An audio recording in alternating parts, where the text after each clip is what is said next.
Class 8 से 9th में jump करते हैं या 9th से 10th में आते हैं, हमें मिलती है पतली सी, छोटी सी, अजीब सी, पजल्ड सी NCERT बुक्स।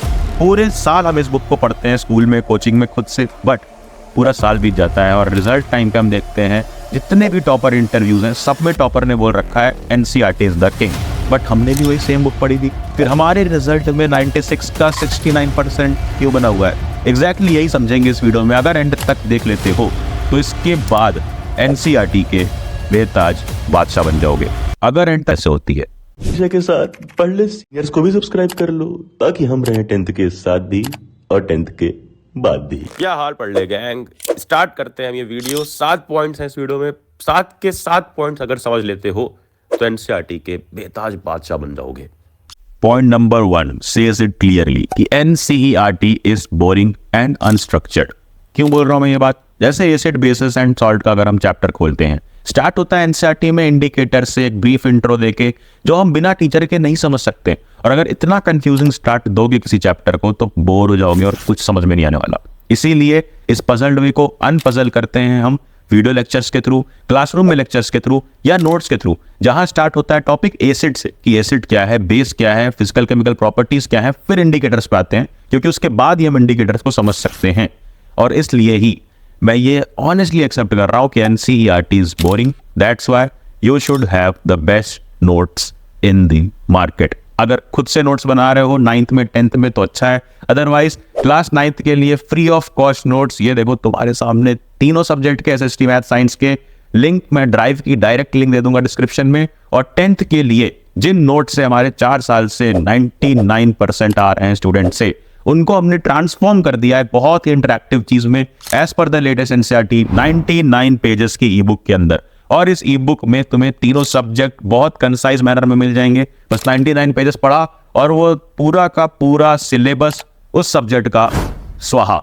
जरूर जाकर इसको चेक करना, बहुत ही नॉमिनल कॉस्ट पे सिर्फ 249 में तीनों ई बुक्स तुम्हें मिल जाएंगी। और अब प्रिंट का ऑप्शन अवेलेबल है, तुम परचेस करो, वेबसाइट पे जाओ और एक्सपोर्ट करके प्रिंट करके खुद से पढ़ो ताकि 99 पेजेस सिर्फ पढ़ने पड़े और 10th हो जाए स्वाहा। Link is in the description. Next point is जब भी कुछ नया है, जैसे सैंपल पेपर आ गया, अभी एडिशनल क्वेश्चंस वाला पेपर आ गया, इनको देखो, एक बार एनालाइज करो and then go and read NCERT। क्यों रीड क्यों करना है? क्योंकि उसे हम एग्जैक्टली डिकोड करना चाहते हैं। जैसे अगर तुम एक बार लेक्चर के बाद रीड कर ले रहे हो तो तुम्हें मालूम है कि हाँ एसिड बेस की प्रॉपर्टीज ये हैं, इसके बाद तुमने लेक्चर में इंडिकेटर भी पढ़ रखा है और यहाँ पर इंडिकेटर पहले दिया हुआ है NCERT में, तो तुम्हें वो चीजें समझ में आ रही है। तुम्हें ये समझ में आ रहा होगा कि क्यों और क्या तुम पढ़ रहे हो। एंड देन उसके बाद एक बार दोबारा से रीड करना है जब तुम क्वेश्चंस देख लेते हो लेक्चर में या फिर अपने NCERT के क्वेश्चन या किसी रेफरेंस के क्वेश्चन। क्योंकि जब तुम ये क्वेश्चंस देख लोगे ना तो ये जो इंट्रो होता है हर चैप्टर में, इसको इग्नोर नहीं करोगे। यही है point 3 which says you have ignored the intro. ये तुम हर सब्जेक्ट में करते हो यार। जैसे साइंस में अगर एसिड बेस का ही एग्जांपल लेते हैं तो ये जो इंट्रो दिया हुआ है ये पैराग्राफ तुम छोड़ देते हो क्योंकि 2.1 पहली हेडिंग यहाँ पे डली है। बट ये इंट्रो के इस पैराग्राफ की ये जो लाइंस है ना, यहाँ से कितने साल लगातार क्वेश्चन आए हैं शर्ट पे येलो स्टेन वाला, फिर वो धुलते हैं तो स्टेन क्यों हट जाता है, इस पर कई बार घुमा घुमा कर क्वेश्चन आए हैं। और इसकी इंपॉर्टेंस तुम तभी जानते हो जब तुमने क्वेश्चन किए हैं। इसलिए क्वेश्चन कर लेने के बाद एक बार NCERT को रीड जरूर करना है। And similarly in social science में भी जैसे अपना ये चैप्टर खोला, ऊपर तुम्हें दिखी है पिक्चर। अब जब तुम्हें नहीं पता है कि इस पिक्चर से क्वेश्चन आते हैं तो तुमने ये इंट्रो इग्नोर कर दिया और चले गए नीचे। बट ये पिक्चर से, ये जो बॉक्स यहाँ पे दिया यूटोपियन, इससे कई बार MCQs और वेरी शॉर्ट क्वेश्चंस आए हैं। इसलिए क्वेश्चंस के बाद NCERT रीड जरूर हर सब्जेक्ट में करना है। Point number 4, fill the book. अरे ड्राइंग बुक नहीं फिल करनी है, अपनी NCERT बुक को ही पूरी भर डालो। कैसे? अगर तुमने साइंस खोल रखा है तो एक्टिविटीज होती है ना, ये ब्लू बॉक्स वाली, इन एक्टिविटीज से ही वो क्वेश्चन बनते हैं जो फंसा देता है पूरा का पूरा दिमाग तुम्हारा, जिसमें पूरा का पूरा तुम्हारा 10-15 मिनट वेस्ट हो सकता है एग्जामिनेशन हॉल में। जो XYZ वाले क्वेश्चन होते हैं ना कि X + Y मिला, Z बन गया, तो प्रेडिक्ट करो Z क्या है, ये सारे क्वेश्चन यहीं से बनते हैं। और इनके क्वेश्चन भी ये नीचे लिखे होते हैं। तो ये जो भी क्वेश्चन लिखे हैं, ये कलर चेंज क्या है, टेम्परेचर चेंज, एक्सोथर्मिक है, एंडोथर्मिक है, ये सब पेन या पेंसिल से अपनी NCERT में ही लिख लो लेक्चर के दौरान। देन सोशल साइंस में हिस्ट्री और पॉल साइंस से आएंगे इमेज बेस्ड क्वेश्चंस। तो इमेज की डिस्क्रिप्शन जरूर ध्यान से पढ़ना। जैसे यही इमेज देख लो, इसकी डिस्क्रिप्शन हमें पढ़नी इंपॉर्टेंट है। और ज्योग्राफी और इको में आ रहे हैं ग्राफ बेस्ड और टेबल बेस्ड क्वेश्चन। जैसे ये हरियाणा वाला टेबल कितनी साल आया है, तो ये सारे टेबल्स हो गए, ये ग्राफ हो गया प्राइमरी सेकेंडरी टर्सरी सेक्टर का, ये सब बिल्कुल भी मिस मत करना। आओ देखते हैं पॉइंट 5 में, विच टेल्स अस दैट कि अंडरस्टैंड क्यों तुमने ये बुक उठाई है। बिकॉज ऑब्वियसली हम पढ़ रहे हैं पोर्ट्स के लिए। अब इसके लिए तुम्हें 2 चीजें बिल्कुल अच्छे से मालूम होनी चाहिए। पहली, सीबीएसई की लेटेस्ट अपडेट्स, वो फालतू वाली नहीं कि डेट शीट आ गई, ये हो गया वो हो गया, उसके करिकुलम्स। जैसे सीबीएसई ने इस साल हमें बताया कि 50% क्वेश्चंस कॉम्पिटेंसी हैं, और अभी जो बताया इमेज बेस्ड क्वेश्चंस देख लो, अच्छे से एक्टिविटीज कर लो, ये सब कहीं ना कहीं कॉम्पिटेंसी का मिल जाएगी। बट उसके पहले एक बहुत इंपॉर्टेंट इन्फॉर्मेशन, क्लास 9th में हो, 10th में, 11th में या 12th में, किसी भी क्लास में हो, अगर IIT JEE का ड्रीम लेकर बैठे हो तो अनअकैडमी लर्निंग फेस्टिवल मिस नहीं कर सकते, क्योंकि अनअकैडमी लेकर आया है 7 days का अनलिमिटेड एक्सेस उसके IIT JEE प्लस सब्सक्रिप्शन का, जहां पर तुम्हें मिलेगा unlimited online live and recorded batches, जितनी भी बैचेस हैं सब फ्री में, 2 lakh plus practice question, mock test, PYQs और तो और स्टडी मटेरियल जो टॉप एजुकेटर्स बनाते हैं, और डाउट सॉल्विंग 24/7 एट 0 कॉस्ट, बिल्कुल फ्री। बट एनरोल तुम्हें अभी करना पड़ेगा, 2 जून लास्ट डेट है। सिंपल से स्टेप्स है, जल्दी जाओ, डिस्क्रिप्शन में लिंक है, क्लिक करो, फोन नंबर डालो, OTP वेरीफाई करो, अपना गोल IIT JEE सिलेक्ट करो और अनअकैडमी ऐप इंस्टॉल करो, स्टार्ट करो अपनी प्रिपरेशन अभी से, IIT JEE तुम्हारे लिए पीनट्स बन जाए।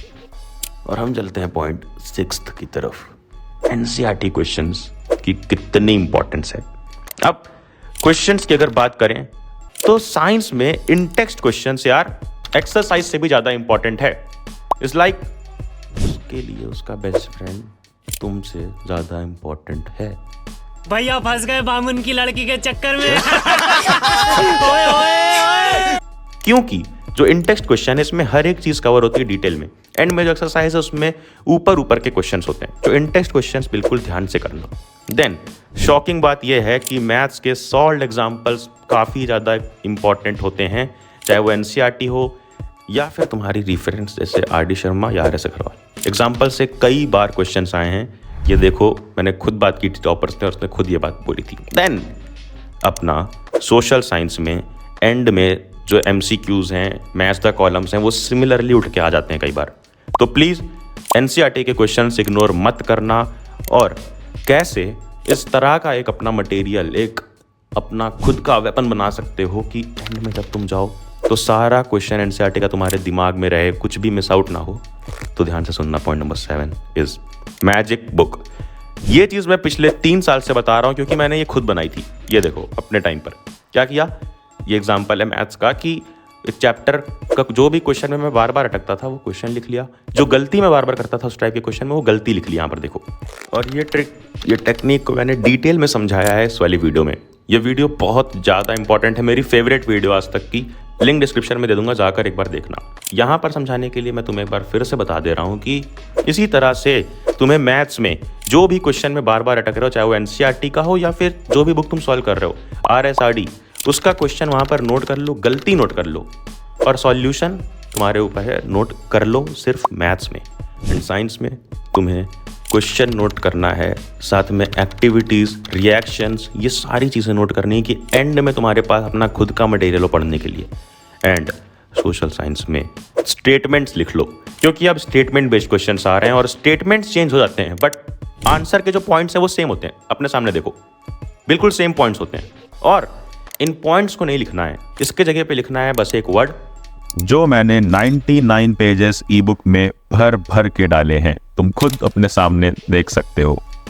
जैसे तुमने डाल दिया फैक्टिल, क्वेश्चन लिख दिया और ये डाल दिया फैक्टिल।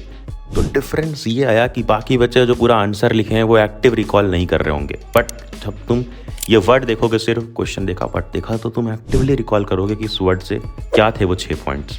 और यही एक्टिव रिकॉलिंग की प्रैक्टिस करते करते एग्जामिनेशन हॉल में जब जाकर बैठोगे तो सब कुछ याद आ रहा होगा, बिना चीट या चीट कोड्स बनाए।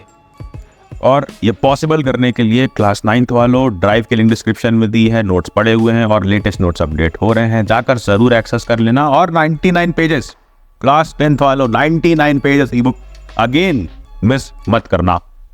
And animated lecture social science के डाले हुए हैं, बिल्कुल इंटरेस्टिंग लेक्चर्स हैं यार, कहीं भी नहीं बोर होगे, जाकर उसे देखो। इंग्लिश पूरी एनिमेटेड कंप्लीट है। और ये वीडियो सब में शेयर कर देना, नोटिफिकेशन छेड़ देना कि अगली वीडियो मिस ना हो। एंड देन क्या, अब जाना, जा पढ़ ले।